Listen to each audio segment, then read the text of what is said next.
مدینہ منورہ کی پرسکون فضا ہے.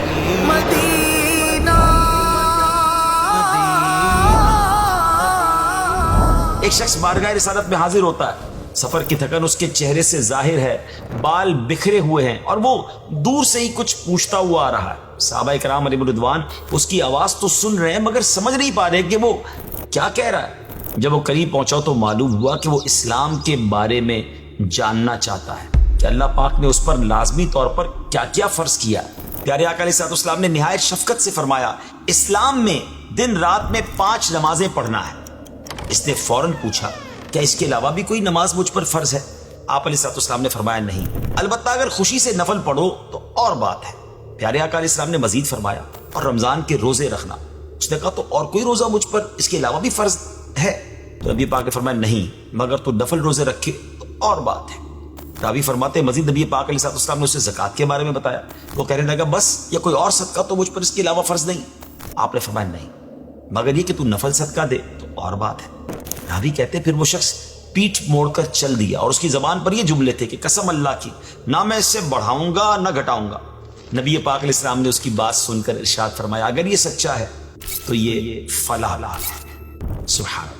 ناظرین, اس واقعے سے معلوم ہوتا ہے کہ ہمارے پیارے آقا علیہ السلام دین کو لوگوں کے لیے آسان بنا کر پیش فرماتے تھے. آپ کا مقصد لوگوں کو اللہ پاک سے قریب لانا تھا, اسی لیے آپ علیہ السلام ہمیشہ آسانی کا راستہ اختیار فرماتے تھے. آج کے ایپیسوڈ میں ہم پیارے آقا علیہ السلام کی سیرت طیبہ کے اسی حسین پہلو کو ڈسکس کریں گے کہ آپ علیہ السلام بحیثیت آسانیاں بانٹنے والے کیسے تھے.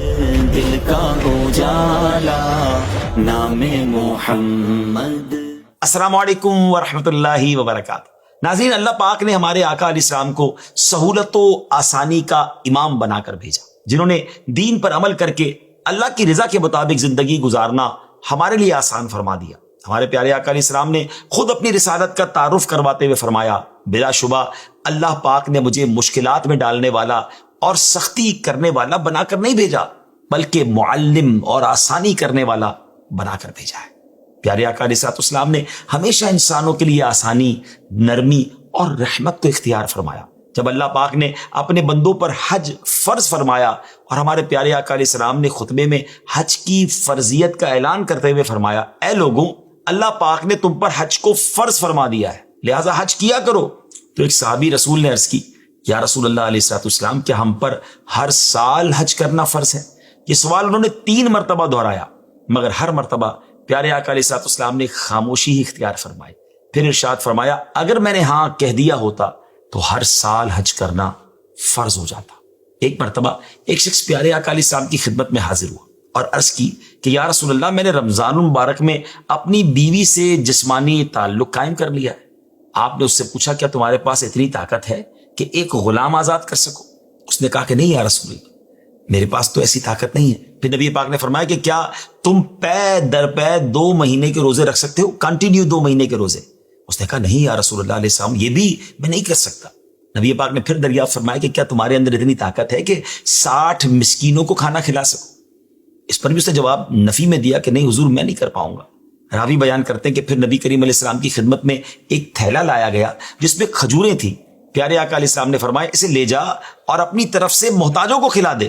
اس پر اس شخص نے کہا, یا رسول اللہ علیہ السلام, 2 میدانوں کے درمیان کوئی گھرانہ ہم سے زیادہ محتاج نہیں.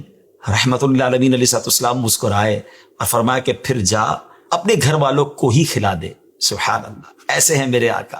ناظرین, ہمارے پیارے آقا علیہ السلام کا انداز یہ نہیں تھا کہ ہر شخص کے ساتھ ایک ہی جیسا معاملہ فرمایا جائے, بلکہ آپ علیہ السلام ہمیشہ سامنے والے کی حالت, اس کی استطاعت, اس کی مجبوری اور اس کے حالات کو سامنے رکھ کر فیصلہ فرماتے تھے. حضرت عمرو بن عاص رضی اللہ تعالیٰ عنہ کہتے ہیں کہ غزوہ ذات السلاسل کی ایک ٹھنڈی رات میں مجھے غسل کی حاجت ہوئی اور مجھے ڈر لگا کہ اگر میں نے غسل کر لیا تو مر جاؤں گا. چنانچہ میں نے تیمم کر کے اپنے ساتھیوں کو فجر کی نماز پڑھائی. جب لوگوں نے نبی پاک علیہ السلام سے اس کا ذکر کیا تو آپ نے مجھ سے فرمایا, عمرو, کیا تم نے جنابت کی حالت میں اپنے ساتھیوں کو نماز پڑھائی؟ میں نے آپ علیہ السلام کو غسل نہ کرنے کا سبب بتایا اور عرض کی, یا رسول پاک علیہ السلام, میں نے اللہ پاک کا یہ فرمان سنا ہے کہ تم اپنے آپ کو قتل نہ کرو, بے شک اللہ تم پر رحم فرمانے والا ہے. سن کر نبی پاک علیہ السلام مسکرائے اور آپ نے کچھ نہیں کہا. ناظرین, پیارے آقا علیہ السلام نے ہم پر عبادتوں کا بوجھ نہیں ڈالا, بلکہ آپ نے روح و بدن کے حقوق میں توازن رکھتے ہوئے امت کے لیے آسانی پیدا فرمائی۔ ایک مرتبہ 3 صحابہ کرام علیہ رضوان نے ازواج مطہرات سے نبی پاک علیہ الصلوۃ والسلام کی نفلی عبادات کی تفصیل جانی۔ جب انہیں آپ علیہ الصلوۃ والسلام کی عبادات بتائی گئیں تو انہوں نے اسے اپنے خیال میں کم سمجھا اور سوچا کہ رسول اللہ علیہ الصلوۃ والسلام تو معصوم ہیں، لہٰذا ہمیں زیادہ عبادت کرنی چاہیے۔ چنانچہ ان میں سے ایک نے کہا کہ اب سے میں ہمیشہ رات بھر نماز پڑھتا رہوں گا، دوسرے نے کہا کہ میں ہمیشہ روزے رکھوں گا، کبھی افطار نہیں کروں گا، تیسرے نے کہا کہ میں عورتوں سے الگ رہوں گا اور کبھی بھی نکاح نہیں کروں گا۔ ناظرین، جب یہ بات نبی پاک علیہ الصلوۃ والسلام تک پہنچی تو آپ علیہ الصلوۃ والسلام نے ان سے پوچھا، کیا تم لوگوں نے یہ باتیں کہی ہیں؟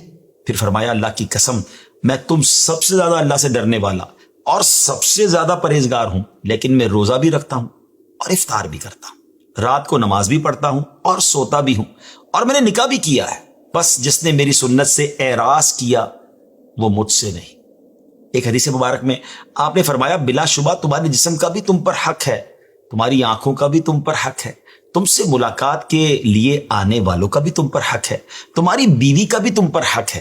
یعنی اسلام صرف مخصوص عبادتوں میں ہی مشغول رہنے کی تعلیم نہیں دیتا، بلکہ دین و دنیا دونوں کے درمیان توازن سکھاتا ہے۔ آقا علیہ الصلوۃ والسلام سے جب پوچھا گیا کہ کون سا عمل اللہ پاک کو زیادہ پسند ہے تو آپ نے کوئی بڑا مشقت والا اور لمبا عمل یا نیکی ارشاد نہیں فرمائی، بلکہ آپ نے ایک اصول بیان فرمایا، انتہائی آسان فارمولہ فرمایا، جس پر ہمیشگی ہو خواہ وہ تھوڑا ہی ہو۔ ناظرین، پیارے آقا علیہ الصلوۃ والسلام نے امت کی آسانی کے لیے بہت سے دروازے کھولے، ان میں سے ایک گناہوں کی معافی کا دروازہ ہے۔ پیارے آقا علیہ السلام نے کبھی وضو کو گناہوں کا کفارہ تو کبھی فرض و نفل نماز کو گناہ کو مٹانے کا ذریعہ قرار دیا، کبھی استغفار و دعا کو ذریعہ توبہ ٹھہرایا۔ نماز کے حوالے سے آسانی کا جائزہ لیں تو دیکھیں 50 نمازوں کی فرضیت کے بعد انہیں 5 کر دیا گیا، پھر ان 5 کو بھی ایک وقت میں نہیں بلکہ 5 مختلف اوقات میں ادا کرنے کا حکم دیا۔ اور لطف کی بات یہ ہے کہ نمازیں 5 مگر ثواب 50 کا ملتا ہے۔ مریض کو رخصت دی کہ اگر کھڑے ہو کر نماز پڑھنا ممکن نہ ہو تو شرائط پائے جانے پر بیٹھ کر ممکن نہ ہو تو لیٹ کر نماز ادا کر سکتا ہے۔ پیارے آقا علیہ الصلوۃ والسلام نے اپنی امت کو بھی آسانیاں بانٹنے کی تعلیم دی۔ نبی پاک علیہ الصلوۃ والسلام لمبی نمازیں پڑھانے سے منع فرماتے تاکہ ابتدا کرنے والوں کے لیے مشقت نہ ہو۔ حضرت معاذ بن جبل رضی اللہ تعالیٰ عنہ نے ایک دفعہ اپنی قوم کو لمبی نماز پڑھائی تو آپ علیہ السلام نے انہیں ایسا کرنے سے منع فرمایا اور فرمایا، معاذ کیا تم لوگوں کو فتنے میں ڈالتے ہو؟ پھر آپ نے اما پارے کی 3 صورتوں سورۃ الاعلی، سورۃ الشمس اور سورہ لیل ان کے بارے میں فرمایا کہ تم نے یہ صورتیں کیوں نہ پڑھی کیونکہ تمہارے پیچھے بوڑھے، کمزور اور حاجت مند نماز پڑھتے ہیں۔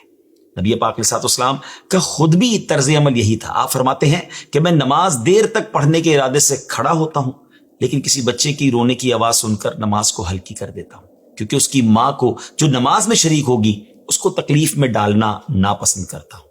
حضرت ابو ہریرہ رضی اللہ تعالیٰ سے روایت ہے کہ آپ فرماتے ہیں کہ نبی پاک علیہ الصلوۃ والسلام نے فرمایا، اگر مجھے اپنی امت یا لوگوں کی تکلیف کا خیال نہ ہوتا تو میں ہر نماز کے لیے ان کو مسواک کا حکم دے دیتا۔ آپ علیہ الصلوۃ والسلام نے ارشاد فرمایا، آسانی پیدا کرو، تنگی نہ کرو، خوش کرو، نفرت نہ دلاؤ۔ مختصر سا جملہ گویا دعوت و تبلیغ کا وہ سنہری اصول ہے جس پر عمل کر کے صحابہ کرام علیہم رضوان نے پوری دنیا میں اسلام کو محبت و نرمی کے ساتھ پھیلا دیا۔ ناظرین، ہمارے پیارے آقا علیہ السلام کی آسانی صرف احکام تک محدود نہ تھی بلکہ لوگوں کی غلطیوں سے نمٹنے کے انداز میں بھی جھلکتی تھی۔ نبی پاک نے فرمایا، تم آسانی پیدا کرنے کے لیے بھیجے گئے ہو، تنگی پیدا کرنے کے لیے نہیں۔ تربیت غصے سے نہیں بلکہ حکمت اور نرمی سے کی جاتی ہے۔ نبی پاک علیہ الصلوۃ والسلام جب بھی کوئی بات کرتے تو امت کی آسانی کے لیے صاف اور واضح انداز میں فرماتے اور کسی خاص بات کی اہمیت کے سبب یہ سمجھانے کی غرض سے 2 یا 3 بار بھی دہراتے۔ روایت میں آتا ہے کہ آپ اتنا ٹھہر کر گفتگو فرماتے کہ آپ کے پاس بیٹھا ہوا شخص اسے یاد کر لیتا، جبکہ ایک روایت میں ہے کہ آپ لفظ کو 3 بار دہراتے تھے تاکہ اسے سمجھ لیا جائے۔ پیارے آقا علیہ الصلوۃ والسلام سب لوگوں سے عمدہ، خوبصورت اور واضح گفتگو کرتے اور آپ صحابہ کرام علیہم رضوان کے نزدیک سب سے زیادہ محبوب تھے۔ آپ کی زبان مبارک سے بات سننے کے لیے صحابہ بےتاب رہتے تھے۔ وہ آپ کی زبان مبارک سے نکلنے والے جواہرات چننے کے لیے حد درجہ خواہش مند ہوتے، مگر اس سب کے باوجود نبی پاک نہایت جامع اور مختصر بات کرتے تھے۔ کہ عبداللہ ابن مسعود رضی اللہ تعالیٰ فرماتے ہیں کہ نبی پاک علیہ الصلوۃ والسلام نے ہمیں نصیحت فرمانے کے لیے کچھ دن مقرر کر دیے تھے، اس ڈر سے کہ کہیں ہم اکتا نہ جائیں۔ پیارے آقا علیہ الصلوۃ والسلام نے نکاح کے معاملات میں آسانی دیتے ہوئے ارشاد فرمایا، سب سے بہترین نکاح وہ ہے جو زیادہ آسان ہو۔ نکاح جیسے اہم عمل کو آسان کرنے کا مقصد یہ تھا کہ آپ کی امت میں شادیاں آسانی اور سہولت سے انجام پائیں اور معاشرے میں بے روی اور بے حیائی نہ پھیل سکے۔ ناظرین، معاشی و کاروباری معاملات میں بھی نبی پاک علیہ السلام نے نرمی اور آسانی کو پسندیدہ قرار دیا۔ آپ نے ارشاد فرمایا، اللہ اس شخص پر رحم فرمائے جو بیچتے وقت، خریدتے وقت اور تقاضا کرتے وقت نرمی برتے۔ گویا لین دین کے چھوٹے چھوٹے معاملات میں بھی نرمی اختیار کرنا اللہ کی رحمت کو کھینچ لانے کا ذریعہ ہے۔ ناظرین، پیارے آقا علیہ الصلوۃ والسلام کے صدقے میں جو سہولیات ملی ان میں سے یہ بھی ہے کہ آپ نے مریض، مسافر، مخصوص ایام والی اور دودھ پلانے والی اور حاملہ عورت کو شرائط پائے جانے پر رمضان میں روزہ افطار کرنے اور بعد میں اس کی قضا ادا کرنے کی اجازت عطا فرمائی۔ ناظرین، آج ہم نے جو کچھ ڈسکس کیا یہ تو آپ علیہ الصلوۃ والسلام کی رحمت اور آسانی کے سمندر کا صرف ایک قطرہ تھا۔ حقیقت یہ ہے کہ نبی پاک علیہ الصلوۃ والسلام کی زندگی کا ہر پہلو رحمت، نرمی اور آسانی کی ایک مثال ہے، جس کی روشنی قیامت تک آنے والی نسلوں کو راستہ دکھاتی رہے گی۔ آج اگر امت مشکلات، سختی اور تنگی کا شکار ہے تو اسے اسی در مصطفیٰ علیہ الصلوۃ والسلام کی طرف رجوع کرنا ہوگا، جہاں سے مشکلات آسان ہوتی ہیں اور بگڑے کام بنتے ہیں۔ اللہ کریم ہمیں اپنے پیارے حبیب علیہ الصلوۃ والسلام کی سیرت طیبہ کو سمجھنے، اپنانے اور دوسروں کے لیے آسانی بانٹنے کی توفیق عطا فرمائے، آمین۔ ناظرین، نبی پاک کا انداز تو ہم نے دیکھا، ہم نے سنا، اب ہم اپنے انداز کو دیکھ لیں کہ ہماری وجہ سے لوگوں کو آسانیاں ہو رہی ہیں یا ہم مشکلات پیدا کرنے والے ہیں۔ میرے آقا تو آسانیاں عطا فرماتے ہیں، مگر بعض اوقات ہماری ذات سے لوگوں کو مشکلات ملتی ہیں۔ ایسا نہ کیجیے، آپ لوگوں کی زندگی آسان کیجیے، یقین کیجیے آپ کی زندگی آسان ہو جائے گی۔ اللہ مجھے اور آپ کو خوشیاں بانٹنے والا، آسانیاں کرنے والا بنائے۔ اپنی دعاؤں میں یاد رکھیے گا۔ السلام علیکم ورحمۃ اللہ وبرکاتہ۔